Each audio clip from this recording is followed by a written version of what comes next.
这个还请多指教。安心闭关，争取早日应变。 Di episode sebelumnya Wang Lin menghadapi wanita misterius bernama Mei Ji, leluhur ketiga klan abadi yang ditinggalkan. Senyumnya indah namun mematikan, dan dengan satu napas, ia menghancurkan pedang surgawi milik Wang Lin. Saat Wang Lin berusaha kabur, terowongan keluar justru lenyap. Mei Ji menggoda dan memprovokasi, tapi Wang Lin tak gentar. Dengan bendera 1 miliar jiwa di tangannya, ia memaksa Mei Ji mundur. Namun, jalan keluar penuh jebakan. Tato naga dan harimau raksasa mengepungnya. Tapi Wang Lin membalik keadaan dengan tato bis atlas misterius, harta karun klan mereka sendiri. Naga dan harimau tunduk, dan Wang Lin lolos dari makam abadi, membawa rahasia besar dan fragmen jiwa domain. Namun, bahaya belum usai. Di kejauhan, Zuquezi bersumpah menghancurkan jantung planet kultivasi jika kalah. Dan Wang Lin, siap menantang murid Zuquezi dan menapaki jalannya menuju Ascendan.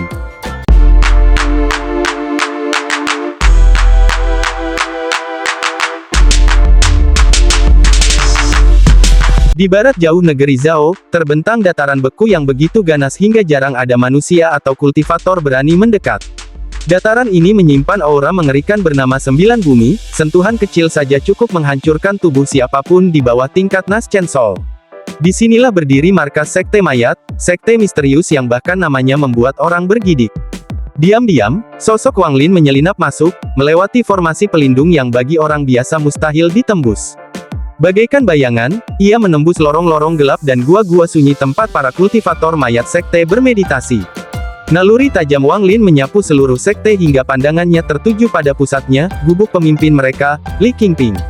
Lelaki itu tampak gagah dengan rambut separuh memutih, dikelilingi kabut hitam yang seolah hidup. Namun, dalam kabut itu, tersembunyi sosok lain. Cao Yi Duo, roh penasaran dari planet jauh, Tian Yun. Suara Wang Lin menggema tanpa wujud. Menarik, dengan kekuatanmu, kau bisa merasakan aku. Cao Yi Duo gemetar ketakutan. Ampuni aku, senior. Aku hanya jiwa yang tersesat, aku tidak bermaksud menyinggungmu. Dengan tenang, Wang Lin berkata, jadilah budakku 100 tahun. Aku akan memberimu tubuh transformasi jiwa yang kau impikan. Cao Yi Duo tersentak kaget, itu lebih dari sekadar hadiah, itu adalah kesempatan abadi. Tanpa pikir panjang, ia menjawab, baik, Tuan. Aku bersumpah setia. Wang Lin mengurung jiwa Cao Yi Duo ke dalam bendera jiwa miliknya dan melangkah lebih dalam. Ia tiba di gua rahasia tempat raksasa kuno disegel. Di tengah kabut putih pekat yang menyesakkan, terbaring tubuh biru raksasa, penuh tanaman ungu parasit yang mengisap darah dan hidupnya. Panggilan lemah menggema, selamatkan aku, namun Wang Lin tak peduli.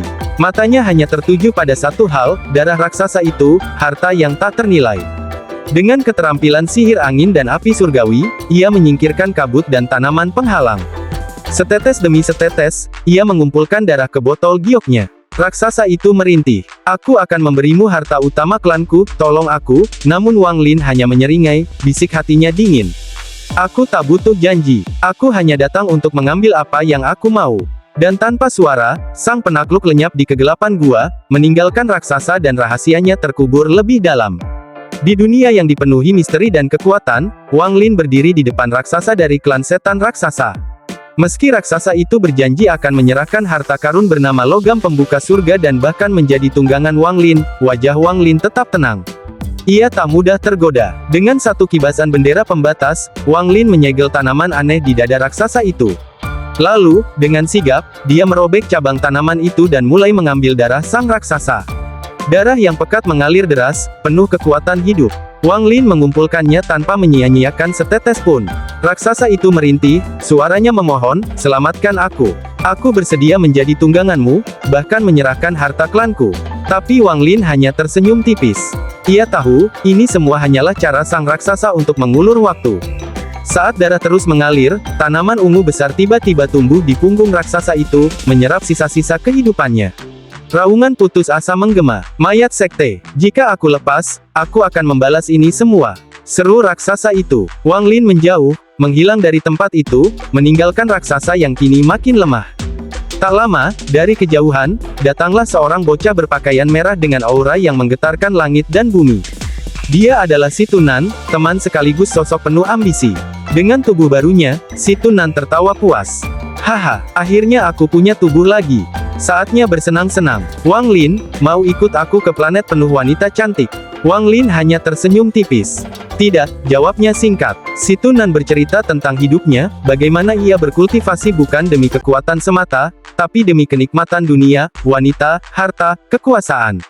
Ia pernah jadi raja di negeri kecil, berpesta setiap malam, hingga akhirnya terusir karena pembudidaya kuat yang mengincarnya. Tapi ia tak menyerah, terus naik tingkat demi bisa kembali menikmati hidupnya. Wang Lin mendengar dengan tenang. Bagi Wang Lin, jalan hidupnya berbeda. Dia tak mengejar pesta dan kemewahan. Tujuannya jelas, menembus batas kekuatan, memahami rahasia langit dan bumi. Si Tunan tersenyum getir. Hidup ini untuk dinikmati, Wang Lin. Jangan terlalu kaku. Tapi Wang Lin hanya berkata pelan, "Daoku, berbeda dengan daomu." Mereka berdua terbang menuju makam Suzaku, tempat Wang Lin harus menghadapi tantangan baru untuk merebut kembali jiwanya. Perjalanan mereka baru dimulai, dan tak ada yang tahu, kemana nasib akan membawa.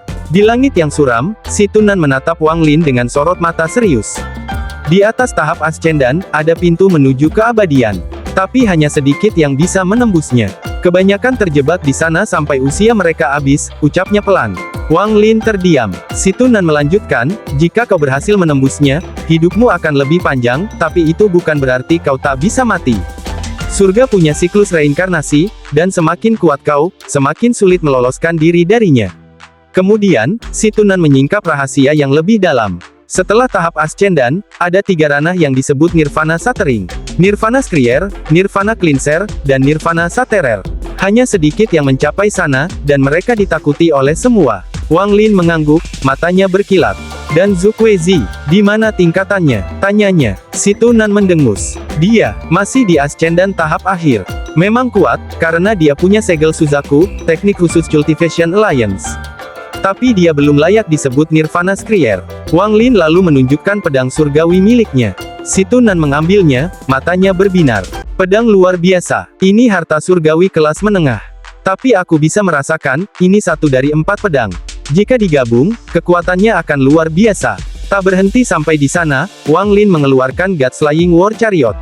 Si Tunan terkesiap. Ini, salah satu harta surgawi kelas rendah paling kuat, nyaris menembus ke kelas menengah. Sementara itu, bencana mendekat. Langit Suzaku gelap diselimuti awan hitam. 4 pasukan klan abadi yang terkutuk mengepung. Di atas gunung Suzaku, berdiri Zukwezi, jubah merah dan rambut putih berkibar di tiup angin.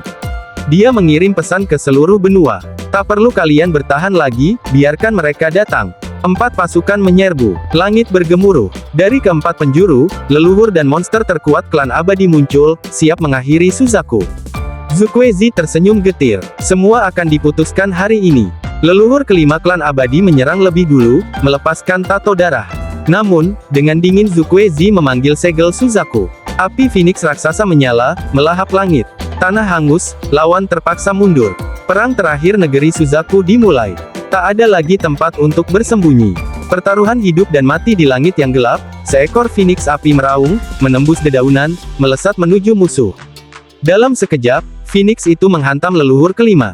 Ledakan mengguncang udara. Leluhur kelima menjerit kesakitan, tubuhnya terbakar hebat, dan hanya dalam 3 hembusan napas, dia mati. Zukwezi, sang pemilik segel Suzaku, berdiri lemah, wajahnya pucat. Setiap kali segel itu digunakan, nyawa Zukwezi sendiri ikut terkuras. Yunkwezi, musuhnya, berbicara tenang, "Kau hanya punya 1 kesempatan lagi. Setelah itu, hidupmu habis. Akui kekalahan, dan mari kita bagi planet ini." Tapi Zukwezi tertawa gila. "Tidak, kita main game. Jika kalian menang, planet ini milikmu. Kalau kalah, semua musnah." Zukwezi mengeluarkan Cultivation Planet Crystal, sebuah kristal merah berbentuk hati. Dengan darahnya sendiri, dia mulai menghancurkannya. Retakan-retakan muncul. Seluruh planet pun bergetar. Dari penguasa sampai rakyat, dari kultivator sampai binatang, semua merasa sakit luar biasa, sakit yang menembus jiwa. Dunia terdiam. Semua menahan napas. Zukwezi berteriak, "Permainan dimulai. Kalian harus temukan kristal ini sebelum hancur total. Jika tidak, kalian semua mati bersamaku." Gunung Suzaku terbelah 2, membuka pintu menuju makam Suzaku, tempat misterius penuh bahaya. Para kultivator berbondong-bondong masuk, ingin menyelamatkan jiwa mereka yang terikat pada kristal itu. Di tengah kekacauan, muncullah Wang Lin. Tenang, dengan jubah putihnya, dia melangkah mendekati makam. Para kultivator kuat memandang waspada. Mereka tahu, ini bukan orang biasa. Bahkan para pembudidaya transformasi jiwa memberi hormat. Wang Lin adalah legenda, Cheng Niu, sang pembantai raksasa. Satu persatu, para petarung masuk ke makam Suzaku. Wang Lin pun masuk, siap menghadapi misteri dan bahaya demi menyelamatkan jiwanya.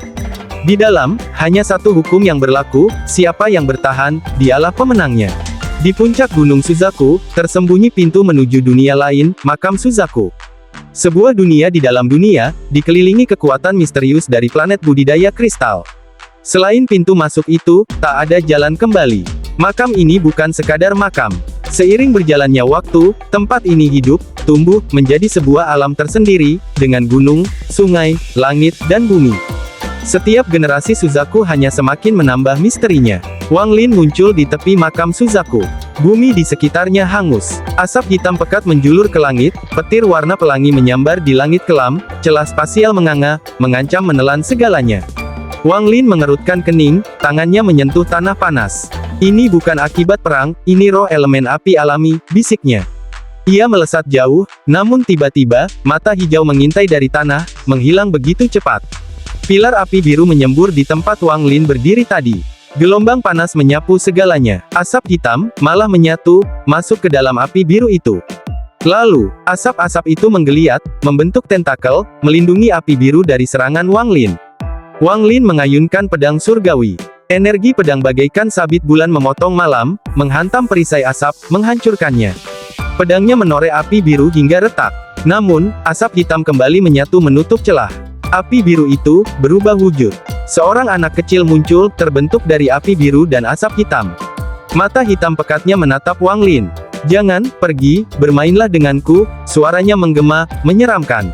Wang Lin menatap dingin. "Pergilah," teriaknya, melesat pergi. Namun, tanah bergemuruh. Tembok raksasa dari bumi hangus menjulang menghadang. Wang Lin menghilang sekejap, muncul puluhan ribu kilometer jauhnya. Tapi anak api itu meraung. Asap hitam membanjiri tanah, bumi hangus menjalar seperti naga mengejar Wang Lin. "Kau cari mati." Pedang surgawi Wang Lin terangkat, cahaya keemasan meledak darinya. Satu tebasan, seperti hukuman dewa. Bumi hangus retak, pecah berkeping-keping, namun, sesuatu terasa salah. Butiran tanah itu, terasa seperti jiwa. Wang Lin mengerutkan kening. Mungkinkah ini, potongan jiwa? Saat dia menjauh, bumi hangus perlahan menyatu lagi. Anak api menatap dengan putus asa. "Jangan pergi." Namun Wang Lin hanya menatap gelapnya misteri makam Suzaku, tempat di mana setiap butir debu mungkin menyimpan rahasia jiwa yang terkubur.